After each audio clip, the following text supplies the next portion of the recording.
Bab 3 Dia, calon istriku, bukan.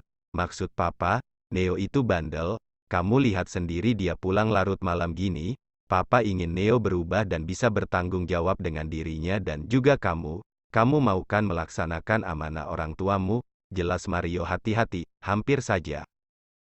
Bisa-bisanya dia kelepasan saking kesalnya dengan sikap Neo. Kami sudah membicarakannya dengan Mas Nenol, dan aku setuju. Mario menatap Neo penuh selidik. Merasa ditatap dengan penuh curiga seperti itu, Neo segera menyela. Apa sih, Pak? Aku nggak ngomong apa-apa, dia yang ngomong kalau dia mau nikah sama aku, asal aku nggak sentuh dia sebelum ditamat SMK. Mario tergelak. Setelahnya dia mengacungkan jempolnya.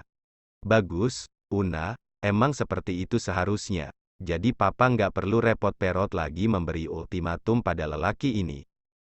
Aruna mengembangkan senyumnya sedangkan Neo menggeram di tempat.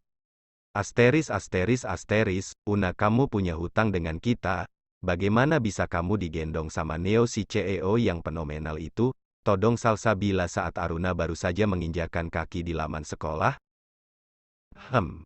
Hanya kebetulan saja.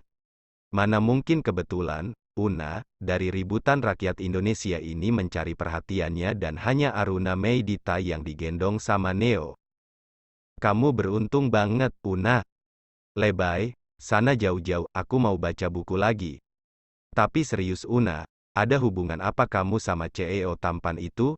Fania yang sejak tadi dia mulai tertarik, dia malah mengambil buku yang Aruna baca dan menyimpannya. Panjang ceritanya, intinya nggak ada yang spesial antara aku dengan si sombong itu, tukasnya. Si sombong yang Aruna maksud adalah Neo. Sejak awal dia tiba di kediaman Pratama, hanya Neo yang sangat-sangat sombong dan punya tingkat kepedean yang tinggi di matanya. Siapa yang kamu bilang sombong? Aruna tersentak, bola matanya melebar. Lagi dan lagi pria ini datang ke sekolahnya dan membuat dia menjadi bahan tontonan lagi. Aruna mengembuskan napas sebal. Dia menatap Neo dengan tatapan permusuhan. Mau apa lagi sih? Ikut aku, ogah, aku masih ada kelas. Sana pulang, Neo mengepal jemarinya, beraninya wanita sekecil Aruna mengusirnya, harga dirinya kembali tergores. Dengan kasar dia mendekati Aruna dan menarik tangan wanita itu. Lepas, berontak Aruna. Bisa kan kamu nurut aja, lepas dulu, enggak. Kamu tuh bisa nggak sih sehari aja nggak ngerepotin aku, keluh Neo sebal. Apa yang aku lakukan, Mas yang datang ke sini dan Mas yang culik aku, sekarang masalahin aku gitu, Neo mendengus sebal. Diamlah kita harus fitting baju. Fitting, Aruna rasanya ingin membunuh pria yang masih menarik tangannya ini, bisa saja mereka fitting setelah Aruna kembali dari sekolah. Dan mengapa pula harus menculiknya di jam sekolah dan membuat dirinya semakin dicurigai. Tatapan para siswi yang memandang tak suka padanya membuat Aruna bergidik. Aku udah bilang jangan ke sekolah lagi, kamu itu banyak yang kenal, dan timbul gosip yang gak-gak tentang kita, aku capek jawab pertanyaan mereka. Nggak perlu dijawab, ucap Neo datar. Enak banget kamu ngomong, yang mengalami itu aku, Mas. Diamlah, kamu membuatku pusing. Mas membuatku depresi. Neo memalingkan wajahnya pada Aruna, menatap gadis itu dengan tatapan tajam.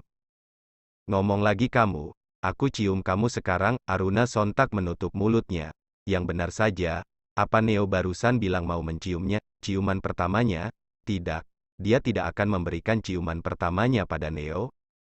Neo tersenyum. Ancamannya mampu membungkam mulut Aruna. Nah bagus, kan diam lebih baik. Aruna mengumpat dalam hati. Sudah 2 kali Neo menculiknya pada saat jam sekolah dan Aruna yakini besok guru BK akan memanggilnya. Alasan apa yang akan Aruna buat untuk menutupi semua ini? Tidak mungkin dia jujur siapa Neo dan kenapa Neo menculiknya di jam sekolah. Neo benar-benar menyebalkan. Mas, kamu populer, kok aku cari informasi tentangmu nggak sepopuler yang dikatakan mereka? Info yang kamu dapat itu salah, balas Neo. Nggak, beneran valid kok. Emang apa beritanya? Tanya Neo tanpa menoleh, dia fokus menatap jalanan. Tentang hobimu meniduri wanita, itu masuk prestasi kah? Neo sontak terbatuk. Dari mana kamu dapat berita itu? Banyak bertebaran di internet, cari aja kalau nggak percaya. Itu berita bohong. Valid kok, Papa mengakuinya. Hah, Papa? Neo sampai menghentikan mobilnya dan bertanya serius. Kapan kamu tanya Papa? Sehari setelah Papa umumkan perjodohan kita, aku langsung cari informasi tentangmu, aku tanya Papa dan beliau mengatakan itu benar. Kamu benar-benar. Neo menggeram. Kenapa marah? Jika berita itu salah harusnya kamu biasa aja. Kamu diam atau aku benar-benar menciummu. Aruna mengalah. Dia tidak mau dicium dan dia akan menolak sebisa yang bisa dia lakukan. Mereka tiba di sebuah butik mewah. Dari luar saja Aruna yakin hanya kalangan elit yang masuk ke dalam butik ini. Neo berjalan duluan dan Aruna mengekor dari belakang. Setibanya di dalam, Neo langsung memerintah untuk mengeluarkan gaun yang dipesan mamanya. Seorang karyawan muncul dengan gaun putih indah di tangannya. Mana calonnya, Pak Neo? Ini, tunjuk Neo pada gadis di sampingnya. Ini, tanya karyawan itu. Aku percaya, dia memindai Aruna dari atas hingga bawah. Setelahnya tersenyum kecut. Pak Neo sedang tidak bercanda kan? Apa aku sedang melawak? Dia memang calon istriku. Jadi layani dia layaknya Nyonya Neo. Karyawan wanita itu mengangguk. Dia mengajak Aruna untuk mencoba gaun indah tersebut. Gaun itu memang dirancang dengan ukuran tubuh Aruna, hingga saat gaun itu masuk dengan sempurna, terlihat indah dan menawan di tubuh Aruna. Aruna keluar dari ruang ganti dengan gaun yang melekat di tubuhnya. Pak Neo, ini calon istri Anda, kata karyawan tersebut. Neo mengalihkan pandangannya. Tadinya dia menatap layar ponselnya berpindah menatap wanita dengan balutan gaun putih di tubuhnya. Untuk beberapa saat Neo tertegun, sungguh indah dan menawan. Hilang Aruna yang belia, dia menjelma menjadi wanita yang menawan. Pak Neo, teguran itu mampu mengejutkan Neo dan tersadar dari lamunannya. Lumayan bagus, sudah cukup, bungkus titahnya. Aruna sebal mendengar komentar Neo. Lelaki itu tidak memujinya sama sekali. Setelah melepaskan gaunnya, Aruna berjalan lebih dahulu dan menunggu Neo di tepi mobil. Neo melempar tote bag berukuran besar itu di depan Aruna, dengan cepat Aruna menangkapnya. Bawa gaunmu, jangan merepotkanku. Aruna mendengus sebal, dia memasukkan tote bag besar itu ke bagasi dengan susah payah, setelahnya kembali duduk di samping Neo. Kita kembali ke sekolah kan? Tanyanya. Siapa bilang? Lah kita mau kemana lagi? Neo tersenyum smirk. Kita akan ke tempat yang membuat kamu mendesahkan namaku dengan kencang.